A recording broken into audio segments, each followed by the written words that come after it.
Napakaraming dapat na paglagong espiritual ang maranasan ng mga anak ng Diyos. At isa dito yung lumawak hindi lang ating isip, ang ating puso, kundi bumuka rin ang ating mga braso, bisig upang yakapin ang ibang mga kapwa mananampalataya. Ang pag-aaral natin ngayon, pinamagatan, The Love of Jesus and Christian Tribalism. Paano ba nagiging parang asal tribo ang mga Kristiyano? Salamat Panginoon dahil kayo'y Diyos ng lahat at maibigin sa lahat. Turuan niyo kaming palawakin ang aming isip, pangunawa, upang kaming mga anak mo ay matutong kumilala sa lahat ng mga kapatid namin sa lahat ng dako. Kayo po ang maging tagapagturo, ituwid niyo kami, paliwanagin ang aming isip at akayin sa mas tama at mas mabuting landas ng pamumuhay. We commit this time to you, Father, asking you to please forgive us, cleanse us, and make us worthy, because of your love and grace, to receive correction, instruction, and healing from you. Kayo nawa ang maging tagapagsalita at wala nang iba, gamitin nyo lang inyong lingkod na daluyan ng inyong mga pagtuturo. Father, we commit everything to you, asking you to be the only preacher. We like to hear your voice. In Jesus' mighty name, we pray with thanksgiving. Amen. The love of Jesus and Christian tribalism, o pagiging makatribo ang kilos at ugali. People, especially the Jews, as we see them in the Bible, are very tribal in orientation and behavior. At ito marahil ang ginagawang modelo ng napakaraming mga Kristiyano in modern times that no longer share the tribal and the primitive environments that created the tribalism of ancient Israelites. Tribalism implies the possession of a strong cultural or ethnic identity that separates one member of a group from the members of another group.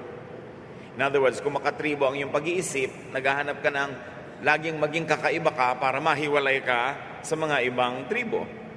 The human brain is believed to be inclined towards tribalism due to its advantages in survival. Noong araw na primitive ang mundo, marami mga wild animals, nature was almost like an enemy. Unable to survive, people had to be tribalistic. Konti ang food supply, walang developed agriculture and trade. Therefore, there was a very big issue about survival, and tribalism, banding together in a small group, ensured that there was more chances at staying alive. But because of that, you love only your tribe and hate everyone else. Tribal love is most naturally limited to the tribe. The tribe might be composed of a very small community, some families, or a family, or the most basic and strongest tribe is the self, the individual. Na pag talagang sobrang kagutuman na, pati magulang nalilimutang anak niya, yung anak niya, at nagiging makasarili. That is why survivalist persons are ultra-selfish. Tribal love is selfish. That's why tribalism is not suited to Christianity. Tribal love is defensive of self and offensive to the other.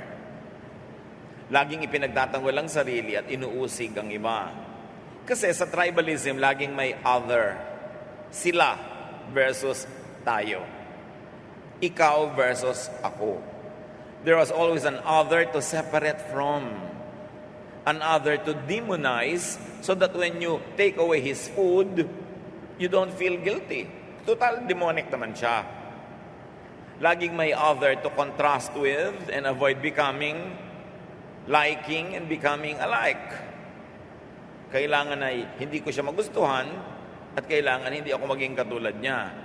So tribalism is always very insecure about identity, and tribalism is always focused on becoming distinct, identifiably different. And the bloodiest offenses and defenses are against the nearest threat. Siyempre, sa tribalism, ang kaaway mo naman, hindi yung malayong-malayong pulo o bansa, yung katabi mong tribo. Kasi yun ang kakompetensya mo sa pagkain, kakompetensya mo sa lahat ng bagay. Kaya kahit sa Bible, in the history of humanity, the bloodiest offenses and defenses are against brothers or sisters. Yung mga sibling rivalry sa Bible, no? May rivalry ang magkakapatid for love, for attention, for food, for inheritance. Kaya ang mga pinakamapapait na mga awayan sa mundo, hindi awayan ng mga taga-ibang bansa, kundi awayan ng magkakapatid. Because now the self becomes the tribe against another tribe who is your brother or sister. The bloodiest offenses and defenses are against entities that share common borders, like close relations, like neighbors. Ang magkakaaway na bansa, yung magkakadikit, nag-aawayan ng dagat, nag-aagawan ng mga pulo, nag-aagawan ng bakod, yung malapit ang tendency mo na kaaway. Kaya maraming mga Kristiyano ang laging minamasama, inaaway, sinisiraan kapwa Kristiyano, hindi yung mga taga totally different religion. Kasi they don't find people from totally different religions as their competitors for membership, as their competitors for righteousness. Ang kakompetensya nila yung kapatid sa pananalig. Tulad din ng sa isang pamilya, ang magkakalaban sa mana, ang magkakalaban sa pagmamahal ng magulang, yung magkakapatid. Kaya kailangan matuto ang mga Kristiyano sa tribalism that we see in Israel. Tribalism means love yourself and hate the other. Kaya binaligtad yan ni Jesus Sabi niya, love your enemy. Love your neighbor. Love yourself. Kasi ang tendency is to hate the neighbor, and the neighbor is considered the enemy. Let's take a closer look at Jewish religious tribalism. Because many Christians take the cue from the culture of Israel, sometimes they forget that the culture of Israel recorded in the Bible is 1,000 or more than many thousand-year-old traditions. That even modern-day Israel is no longer the Israel that we read about in the Bible. Nalilimutan nating libu-libong taon na si Jesus at ang kanyang grupo ay 2,000 taon na ang nakalipas. At sila Abraham, sila Moses ay libu-libong taon na kalayo kay Jesus. Kaya pag lagi nating kinopya yung mga ginagawa ng mga ancient Israelites, para tayong bumabalik sa kuweba, sa Stone Age, na sila man, yung mga Israelites ngayon ay hindi na ganun. But Israel was very, very tribalistic. Israel was always under threat. Kaya binigyan ba naman sila ng promised land, tapos may tao doon sa promised land, kailangan pa nilang bulabugin. Kailangan nilang agawan ng lugar. Tapos lagi silang binabalikan para makuha uli yung nakuha nila, laging may gera. So there's always a threat. That's why Israel had to be very tribalistic for survival. Kahit nga ang Israel ngayon, naliligid ng dami-dami mga bansang iba ang pananalig, kaya hanggang ngayon, napaka-tribalist ng kanyang pananaw, siyempre, especially militarily. The Hebrews have always been a tribal people. 12 tribes, they insist. So the primitive and ancient orientation of the Hebrew people was staunchly tribal. For defense and offense, for survival, for security. Israel's primitive concepts, perceptions, articulation, and even uses of God are tribal and selfish. Kinanila na lang nila ang Diyos, sila na lang ang anak ng Diyos, kanila na lang ang langit. Of course, this thought was developed, taught, and institutionalized by their ultra-tribal priests, whose great agenda was nation building. Ang mga pari po ng sinaunang Israel ay makabayan at inuuna nila yung agenda ng bayan, pagbuo, paglikha, pagpapalakas at pagpapromote ng bayan. Kaya marami silang religious teachings na sobrang makabayan to the point that it is tribalist and it's already against all the other nations around them. They needed that to survive.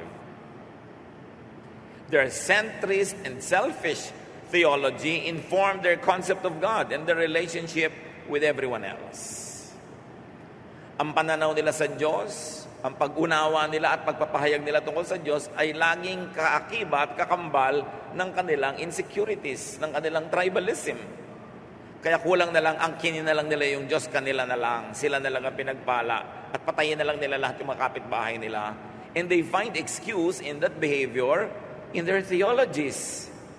The theology, the literature, the culture of a nation is meant to give it excuse for being, to justify its philosophies, and to promote its interest. And Israel was not an exemption to that human reality. The Hebrew people shaped the religious beliefs to suit their tribal needs and their tribal wants.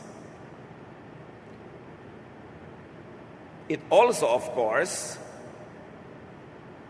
involved them in some of the bloodiest acts committed against others because they were tribalist. The Hebrew people appropriated the universal God to be their tribal God.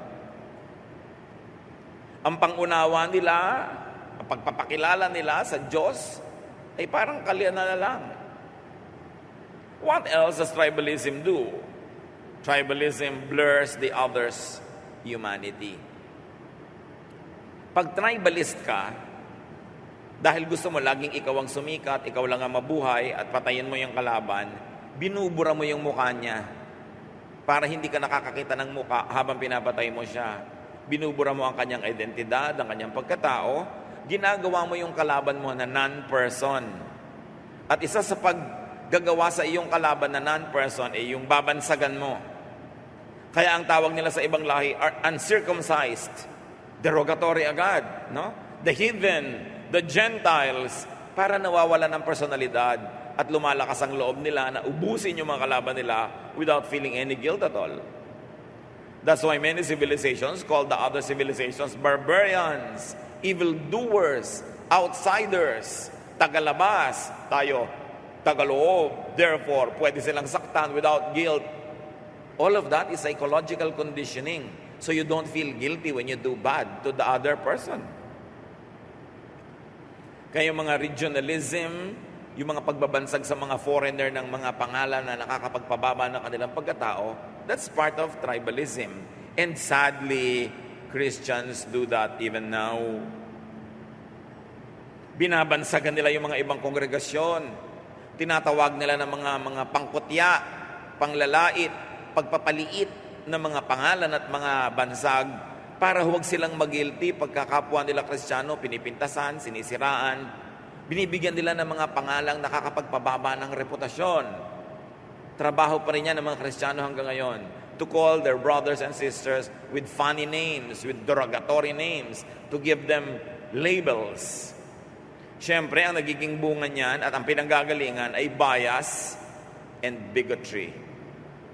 Yung galit ka na agad, hindi mo naman alam kung bakit. Kasi lang pinalaki ka ng mga magulang mo na may bias. Anak, huwag kang lalapit sa mga taong ganito ang korte ng muka. Mga traidor yun. Ikaw naman, siyempre, papasok ka sa utak mo yun. Pag taga-ganong lugar, huwag pagtitiwalaan. Pagka taga-ganong lugar, bulagsak. Pagka taga-ganong lugar, ganito at ganon.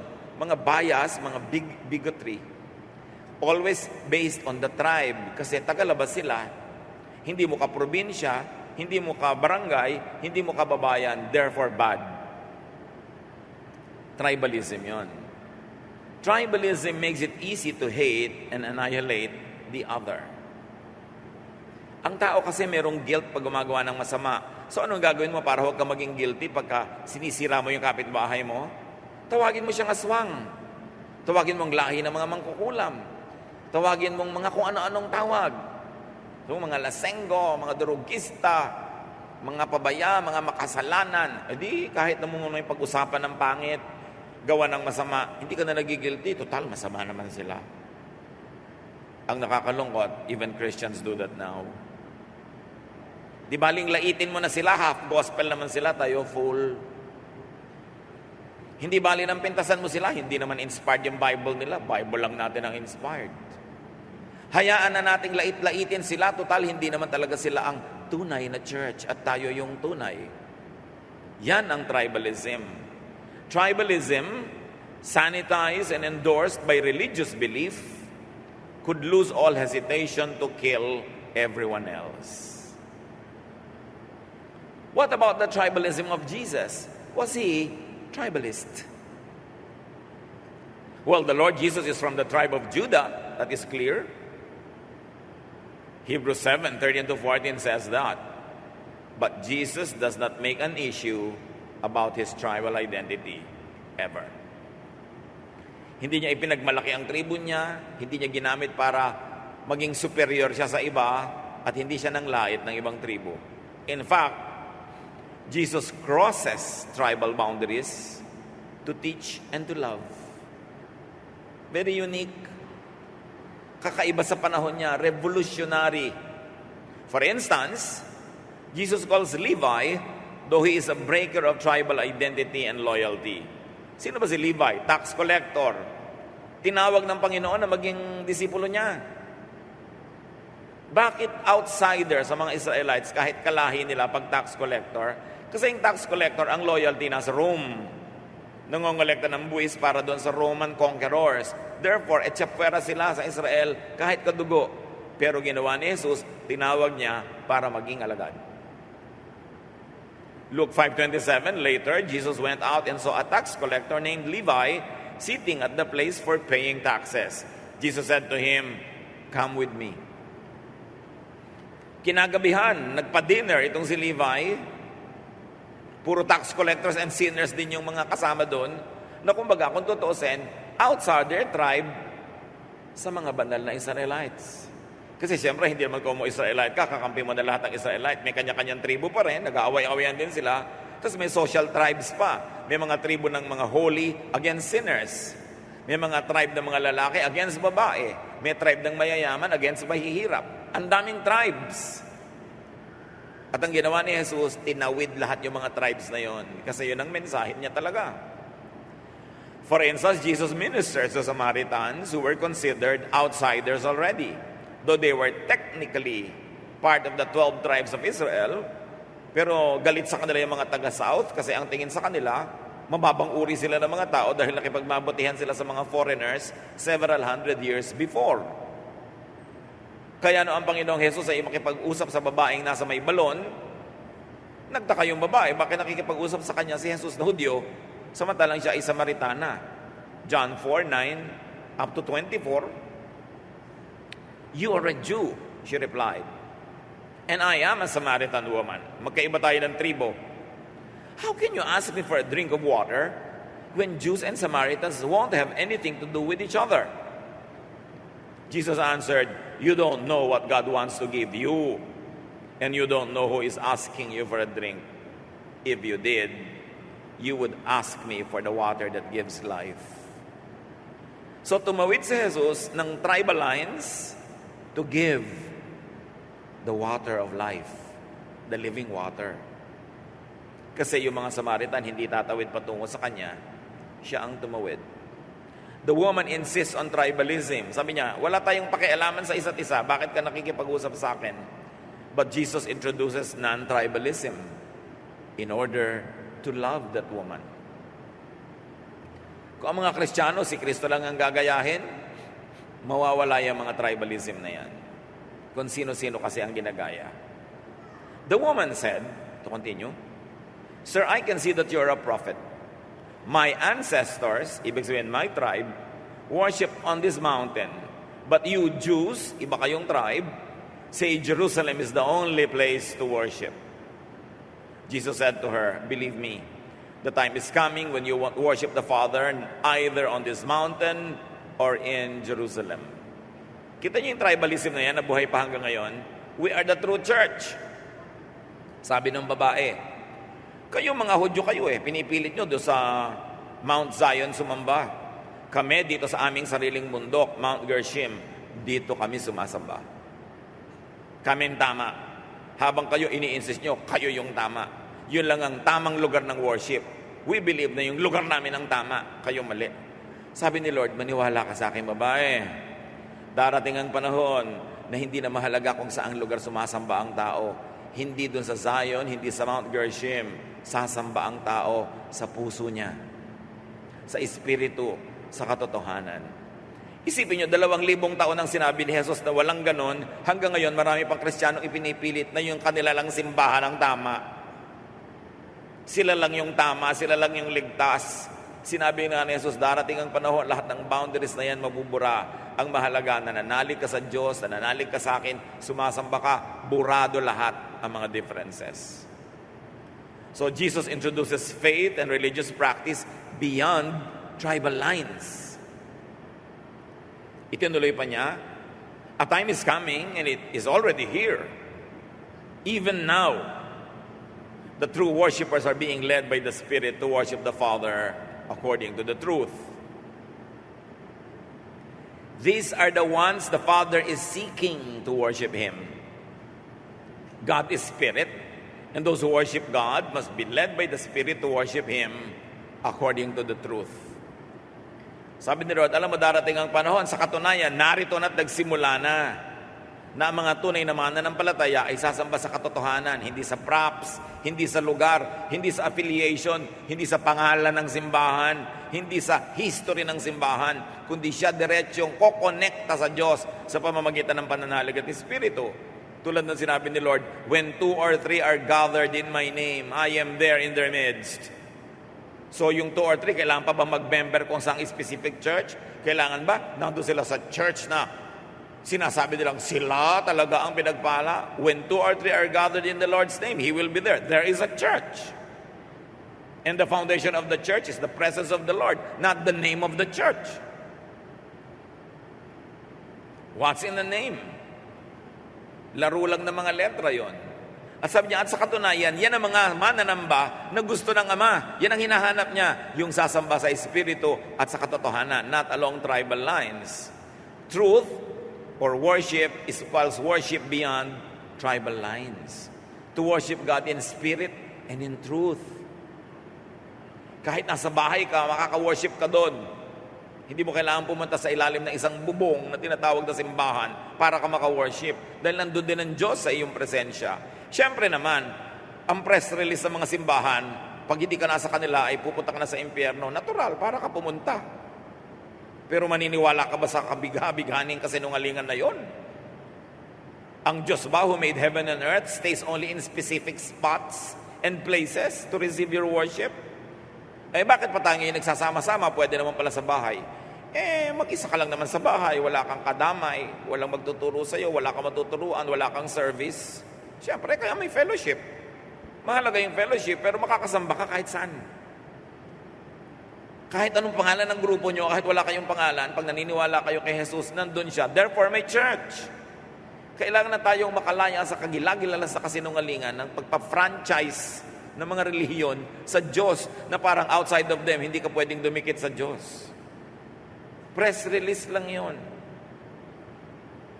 So yung babaeng Samaritana, pinuntahan ng Panginoon.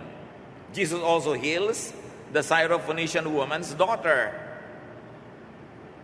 Outsider, Greek siya. No? Mark 7, 24-37. Jesus left and went to the region near the city of Tyre. A woman whose daughter had an evil spirit in her heard where Jesus was. And right away she came and knelt down at his feet. The woman was Greek, and she had been born in the part of Syria known as Phoenicia. She begged Jesus to force the demon out of her daughter. But Jesus said, "The children must first be fed. It isn't right to take away their food and feed it to the dogs." Sinabi ni Jesus yung usual script ng mga relihiyosong Hudyo. Ang tawag nila sa mga hindi Hudyo, dogs, mga Gentiles. Sabi ni Lord, bakit naman papagalingin ang anak mo? Ang pagpapagaling at pagpapakain dapat sa mga anak lang ng Israel, hindi sa mga aso. Isang napakalaking pagsubok sa babae. Dahil yung usual traditional line ang sinabi ni Jesus. The woman replied, "Lord, even dogs eat the crumbs that children drop from the table." So ano sinasabi ng babae? Lord, please blur the tribal line. Please, huwag ba nang i-emphasize sa magkaiba tayo na magkaibang tribo kami? Kasi kahit naman aso, kumakain ng mga nalalaglag mula sa mesa di ba? So i-consider mo na lang kaming member of the household. Jesus answered, "That's true." So yun talaga ang laman ng puso ni Lord. Ang babae tinetest lang. Kasi sabi niya, "That's true." What kind of prophet would publicly acknowledge being corrected by a woman and a foreigner woman pa nga? So yun talaga ang nasa puso ni Lord. Sabi niya, that's true. You may go now. The demon has left your daughter. When the woman got back home, she found her child lying on the bed. The demon had gone. Siya, tama ka. Walang linya-linya, walang anak-anak, walang aso-aso. Naniniwala ka sa Diyos, therefore, gagaling ang anak mo. Another instance was when Jesus delivers the non-Jewish man possessed by demons, as recorded in Mark 5, 1-2, up to 20 actually. Mga lugar na maraming inaalaga ang baboy, therefore hindi mga Hudyo ang nandun. Pero nagpunta si Lord doon just to deliver from demonic oppression a man who was almost destined to destruction. It's always a crossing of tribal lines. Like Jesus heals the Roman officer's servant sa Luke 7:1-10. Kaibang tribo yun, kalaban pa. Una, katulong, hindi niya karanggo.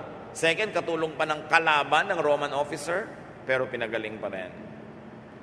And very interestingly, brothers and sisters, even in Jesus' ministry to Golgotha, to Calvary, someone was used by God, Cyrus of Cyrene, carried Jesus' cross. Kung may tutulong sanang magbuhat ng krus ni Jesus, isipin mo, dapat Hudyo na rin. Dapat disciple niya. No, Cyrene from Cyrus, na recorded sa Luke 23:26. Scholars believe that Cyrus to be of African descent and ancestry, and therefore black, a crossing of racial tribalism. If so, someone from across the tribal line was used by God to help Jesus carry the cross. What does that mean about tribalism? God was blurring tribalism, even in the holiest act of Jesus, to carry the cross and die on it. Jesus crossed tribal lines. And we can go on and on and on, citing examples.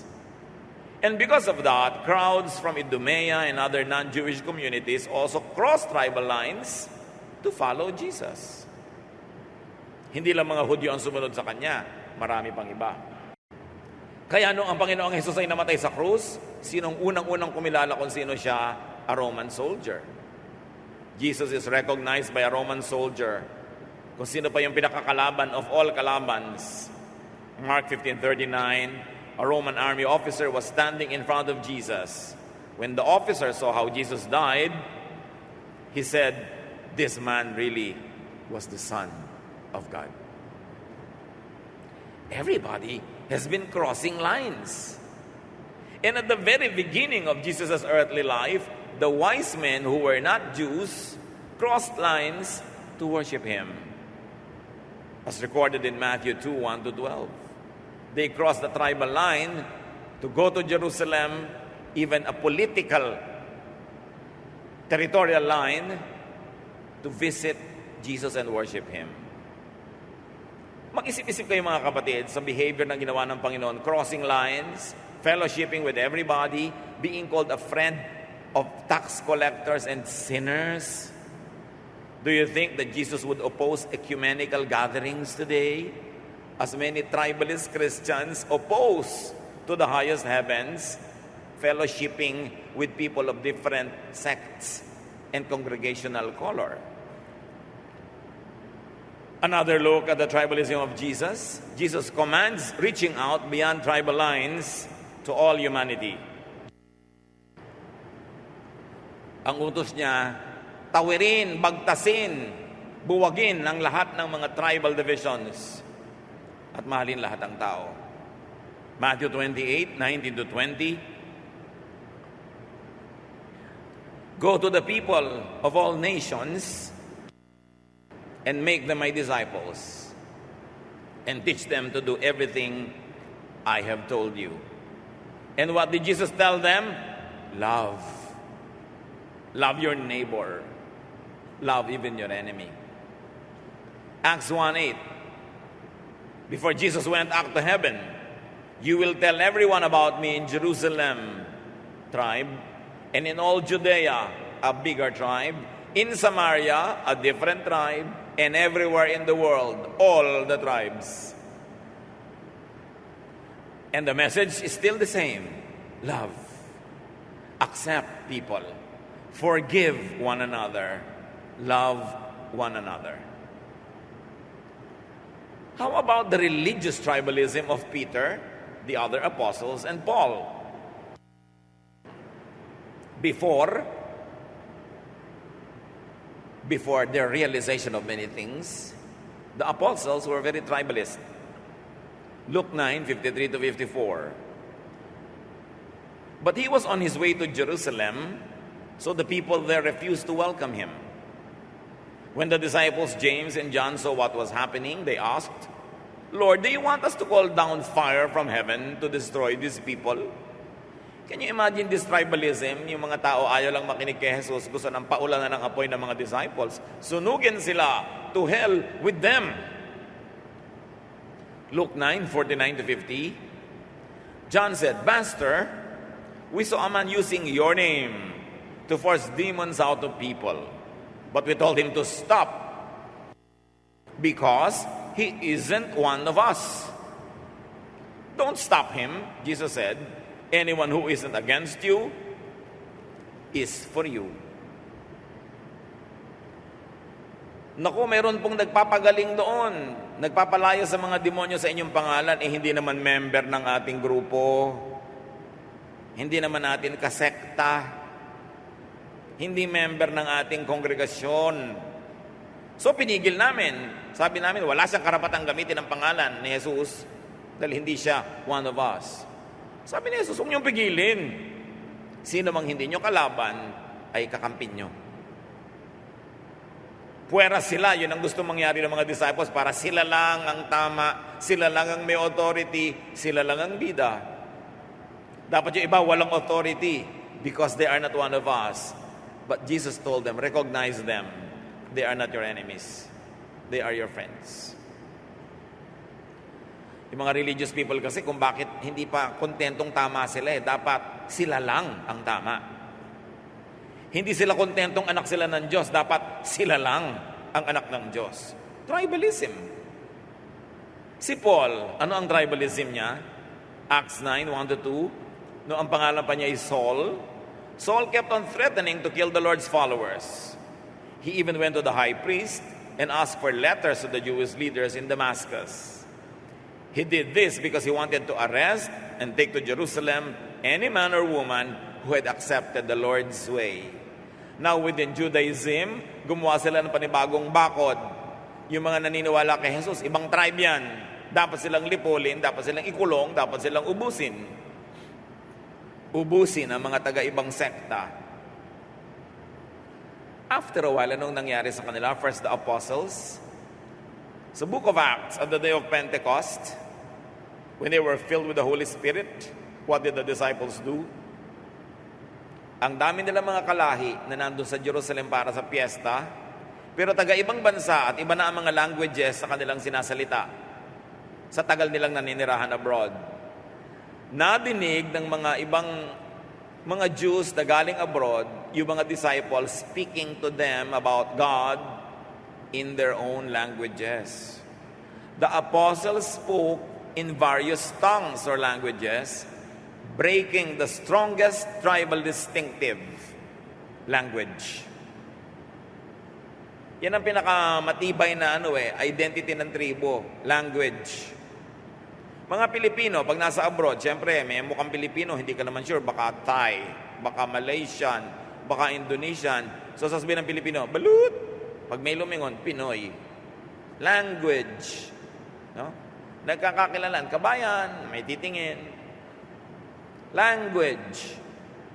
Itong mga disciples na masyadong tribalist, ang una nilang ginawa, they spoke in the other people's languages as empowered by the Holy Spirit. Binrake yung tribal identity nila as different from the visitors coming from abroad. Si Paul, ano nangyari sa kanyang tribalism nung natauhan at napuspos ng Espiritu?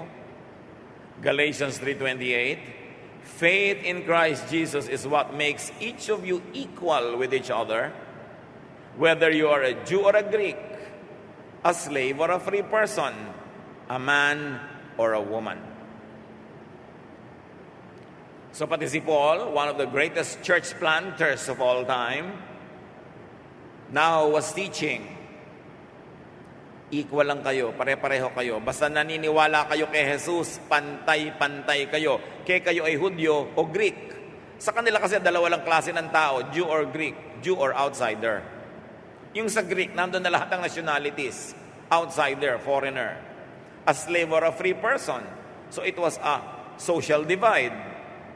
Kanina, racial divide. So whether you're a man or a woman, now a gender divide, which was the biggest tribe in Israel. Babae ka ba o lalaki? Sobrang iba buhay mo. Iba batas sa'yo, iba sa akin, iba lahat. Pero sabi niya, alam nyo, babae kayo at lalaki, alipin o hindi, mayaman o mahirap, insider or outsider, pantay-pantay kayong lahat basta nanali kayo kay Jesus. So ito ang tandaan nyo na teaching ni Paul about women, hindi yung mga nauna na niyan teaching na para ang babae, segunda klase. Sinabi na niya dito, pantay-pantay kayo kay babae at kay lalaki, basta nananali kayo kay Jesus. So Paul breaks the great tribal divides, racial, social, and gender distinction. And he says, faith equalizes people. Importanteng maintindihan ang mga tribalism na ito dahil yan ang sagabal ngayon sa paglagong espiritual ng maraming mga Kristiyano. How about Christian religious tribalism today? This is very interesting because this is our life today. Christian tribalism is defined, expressed, and promoted by congregationalism. Pag sobrang congregationalist, tribalist yun. Anong kongregasyon kayo? Yan agad ang tanong. Hindi tinatanong, kanino ka naniniwala bilang tagapagligtas? Kay Jesus. O di equal tayo lahat? No. Ang itatanong, anong kongregasyon ka? Maling tanong. Christian tribalism is defined by sectarianism.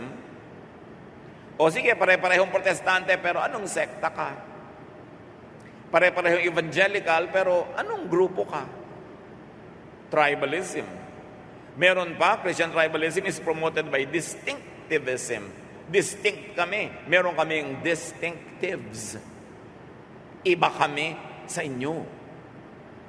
And of course, these divisions are promoted along areas of doctrine. Anong doktrina nyo tungkol sa tinapay? Anong doktrina nyo tungkol sa haba ng buhok? Anong doktrina nyo tungkol sa haba ng palda? Therefore, division. Divisions along literature. Anong binabasa nyo? Anong version ng Bible meron kayo? Diba? Divisions along culture. Anong music nyo? Sumasayaw ba kayo o hindi? May babae ba kayong pastor o wala? Yung sinabi ng ni Paul, pantay-pantay eh. Pero ipipilit mo, ay may babae kayo, demonic. Ganon agad, no? Mga divisions along personalities. Sino ang leader nyo? Ang leader namin si ganito. Kayo, ang leader nyo sino? Kinausap ba siya ng Diyos sa kuweba o hindi? Ang leader namin kinausap sa kuweba, etc., etc., etc. Kailangan pa ba ng kuweba? When 2 or 3 are gathered in the Lord's name, He is there.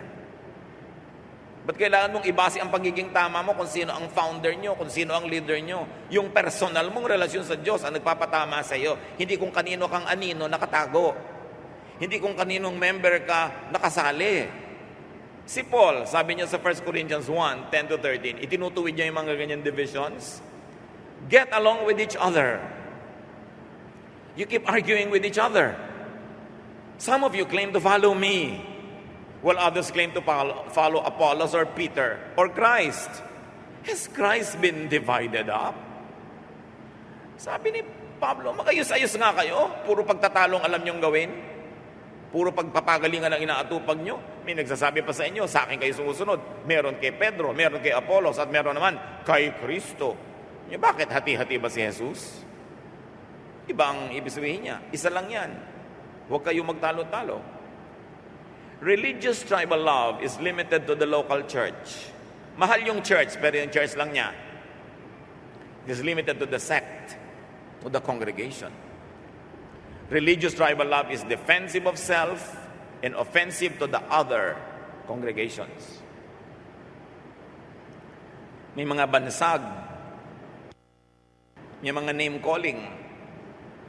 Minamaliit nila isang grupo, nilalait, binabastos-bastos sa mga pangalang ikinakapit. Remember, as we have mentioned already, the bloodiest offenses and defenses are against the nearest threat, against brothers and sisters, and this time from other sects. Noon sa Genesis, from brothers and sisters in the same house. Ngayon, brothers and sisters in the same household of God. Yan ang mga pinakamadudugo at malulupit na labanan. Hindi naman pinipintasan ng mga ibang Kristiyano yung sobrang ibang relihiyon eh. Ang pinipintasan nila yung kapwa nila naniniwala sa same God, sa same Jesus, at sa same Bible. Humahanap lang sila ng pagkakaiba para maiangat ang kanilang sarili, para makumbinsi kang sa kanila umattend at huwag dito, huwag doon. Marketing lang ang mga yan. Siyempre, may mga members siguro sa baba na naniniwala ngang tama sila, but the leaders up there should know that it's only marketing. Para i-market mong ikaw ang best brand, para ikaw ang puntahan. Christian church tribalisms, concepts, perceptions, articulation, and uses of God, like Israel in the ancient days, are tribal and local. Kailangan ang Diyos ay special ang tingin sa kanila, hindi sa lahat. Kailangan sila ang chosen church. Kailangan the only true church. Kailangan sila ang the bride of Christ. Doon sa wedding reception na sinasabi sa langit, and all other churches will only be ushers and usherettes. Can you believe this fantastic childish tales? May mga magtuturo, ang kongregasyon po natin ng bride of Christ. Tayo lang. Paano po yung mga ibang churches? Ushers and usherettes sila doon sa wedding. Can you believe this childish thinking? The only correct Bible version is the version we read. The versions of the others are demonic. Come on. This kind of thinking, developed, taught, and institutionalized by their ultra-tribal theologians, actually emphasize tribal divide. Actually, it contradicts the work of Jesus. Kinakalaban ang gawa ni Jesus na pag-isahin ang kanyang mga anak, burahin ang mga pagkakahawa-hiwalay, yung pagtuturong tayo lang ang tama, mali yung iba, huwag silang tawaging brother.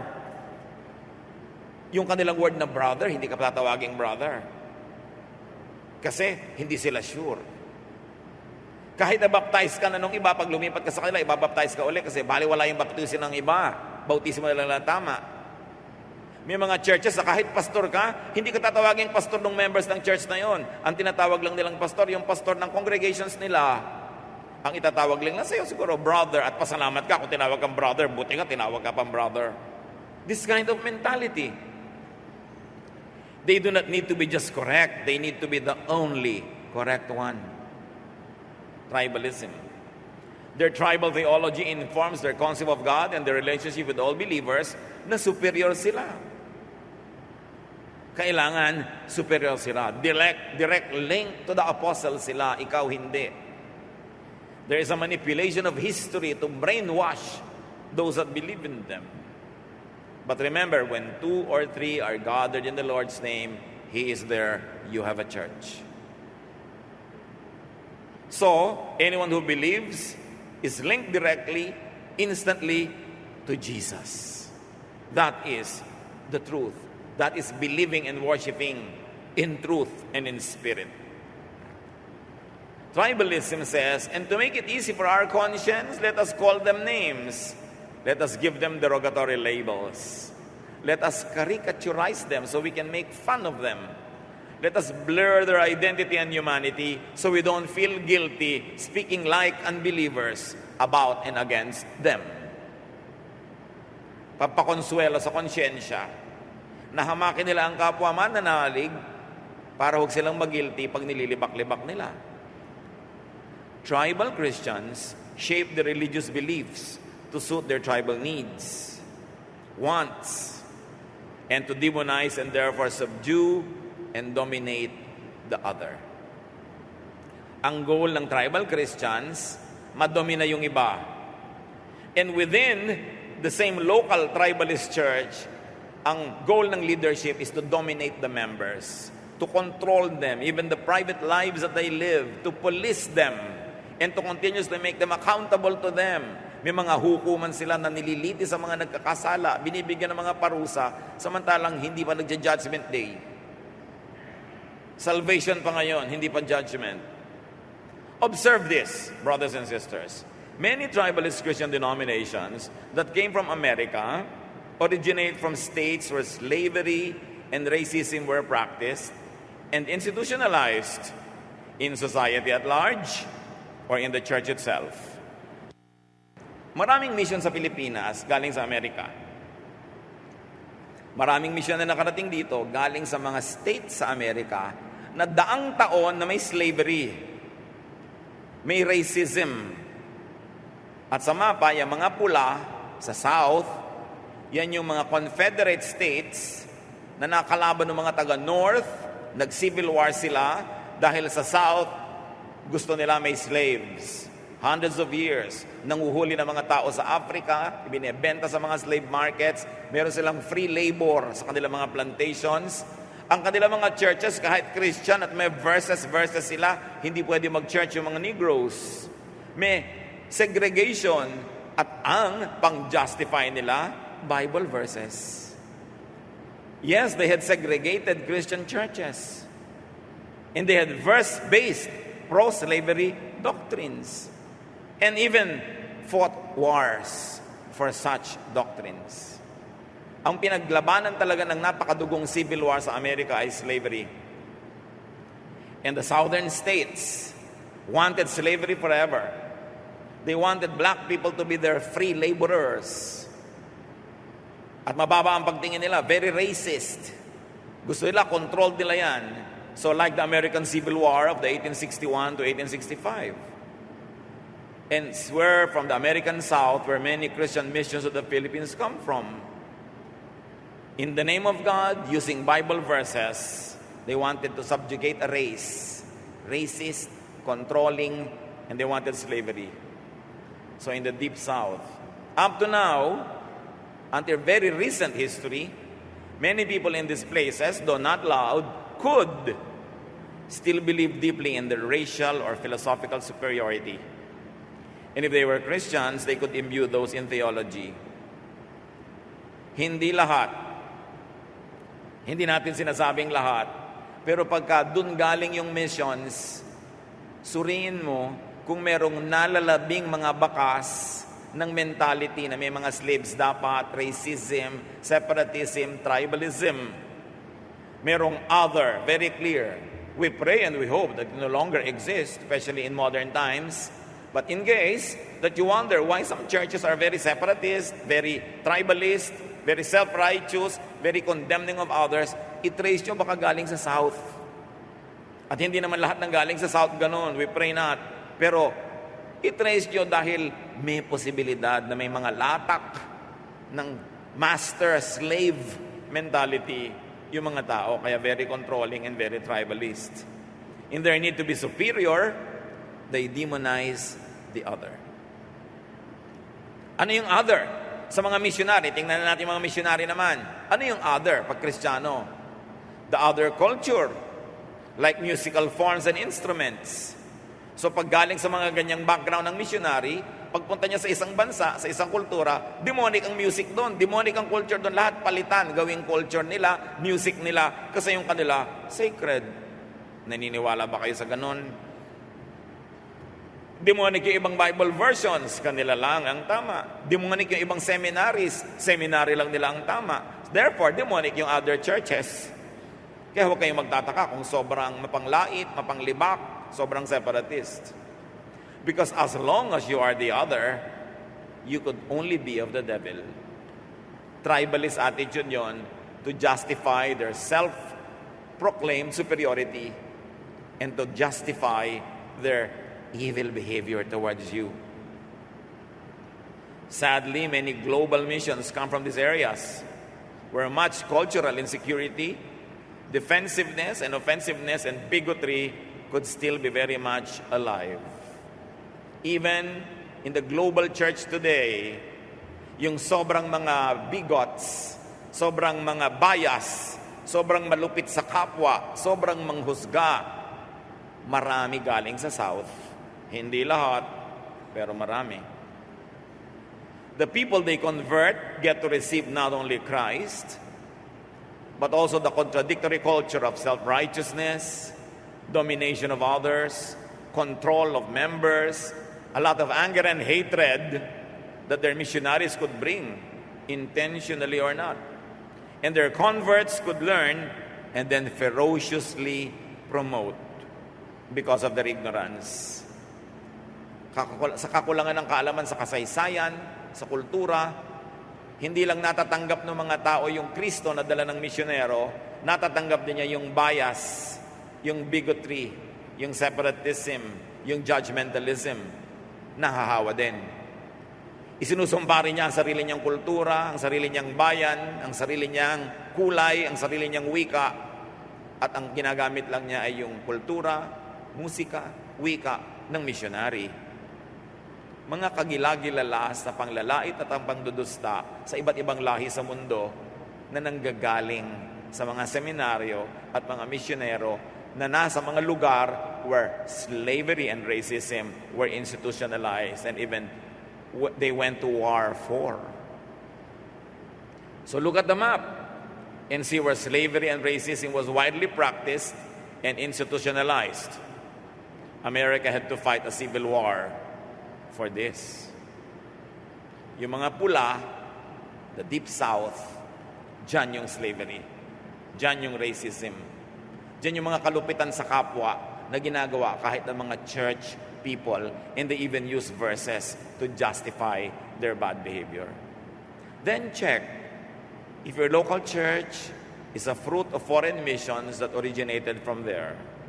Then check if your theology and culture is tribalist. Pray not, hope not. Sana nalampasan na ng mga tao yung tribalism.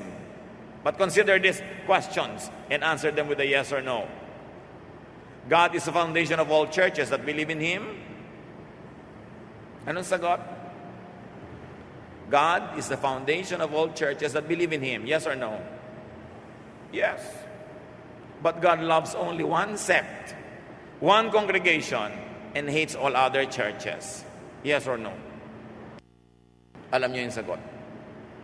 Huwag kayong padaya sa mga nagpipili na sila lang yung tama. At laitin, maliitin yung iba. That is not the spirit of Jesus. Of course, tribalist sect, literature, and history places itself in the center of God's economy. Tribalist churches appropriate the universal God to be their tribal God. Tribalism blurs the other believers' humanity and spirituality, as we have mentioned twice already, and makes it easy to hate and annihilate the other. Kaya yung mga pinakagalit, pinakamalakas mamuhi, usually mga relihiyoso. Because they are fed hatred and anger and self-righteousness from the pulpit. So kitang-kita mo sa member kung anong ipinapakain mula sa pulpito, panglalait, pangdudusta, panghuhusga sa iba. Tribalism, sanitized and endorsed by religious belief, could lose all hesitation to kill everyone else. Now, let's apply the tribalism of Jesus. His tribalism is non-tribalism. Remember that Jesus does not make an issue about his tribal identity. So should Christians. Hindi dapat malaking issue kung anong sekta ka, anong denominasyon ka. Ang mahalaga, naniniwala ka ba kay Jesus? At umiibig ka ba ayon sa kanyang turo?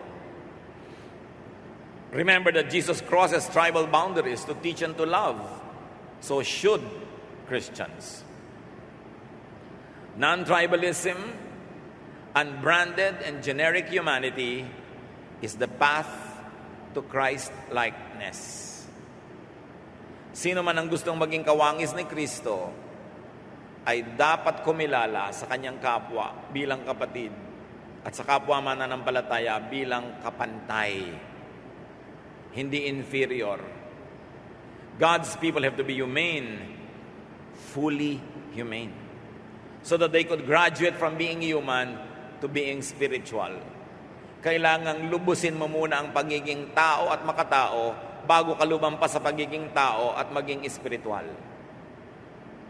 Salvation towards spirituality, universality, godlikeness is first a salvation from inhumanness, from subhumanness, from the deforming and warping effects of tribalism. Para tayo maligtas sa pagiging hamak na tao lamang, kailangan muna tayong maligtas sa pagiging makahayop. Kailangan tayong maging makatao. Kailangan itaas ang uri ng ating pagkatao at yun ay nakikita kung paano tayo makipagkapwa-tao, lalo sa kapwa mananampalataya at sa mga kapwa anak ng Diyos. Anong pinakamahalaga bang turo? Humiwalay? Magpasikat? Ipakita ikaw lang ang tama? Hamakin yung iba? Matthew 22:36-40. Teacher, what is the most important commandment in the law? Jesus answered, love the Lord your God with all your heart, soul, and mind. This is the first and most important commandment. The second most important commandment is like this one, and it is, love others as much as you love yourself. All the law of Moses and the books of the prophets are based on these two commandments. So kung isa-summarize mo ang buong Biblia, ang turo lang, love God and love others as you love yourself. There's no space for that, in that, for religious tribalism. There's no space for division, for self-righteousness and judgmentalism. The space is for love, acceptance, forgiveness of your fellow men. John 13:34-35, Jesus says, what I'm giving you a new command. You must love each other just as I have loved you. If you love each other, everyone will know that you are my disciples. So love is the greatest doctrine. And if your commitment to doctrine makes you unloving, throw away that doctrine and just love. You can never go wrong by loving, because sabi ni Lord, meron akong isang bagong utos, kalimutan nyo na yung iba. In fact, lahat ng utos ni Moses at lahat ng turo ng mga propeta, ito rin lang yung laman. Love one another. Don't love only yourself and hate the others.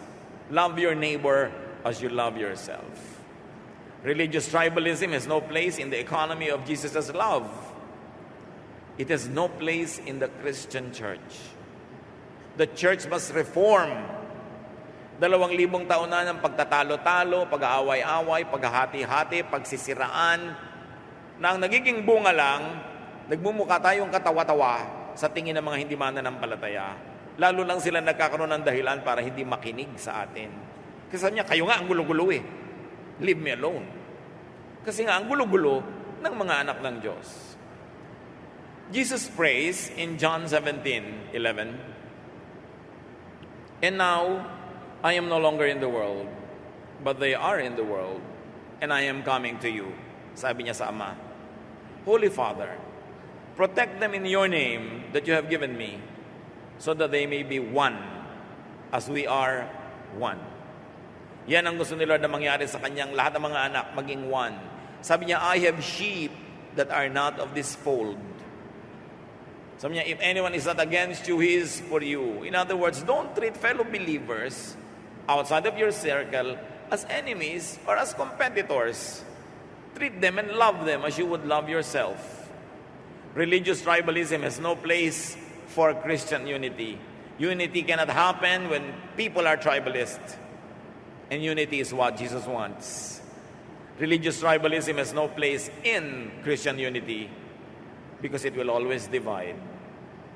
It has a place only for distracting, for differentiation and separation and division, which is not what Jesus wants for His church.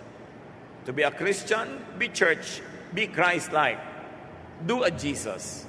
Love and forget your tribalism. Ama namin, turuan nyo nga po kami na gawing totoo sa buhay namin ng mga katuroang ito.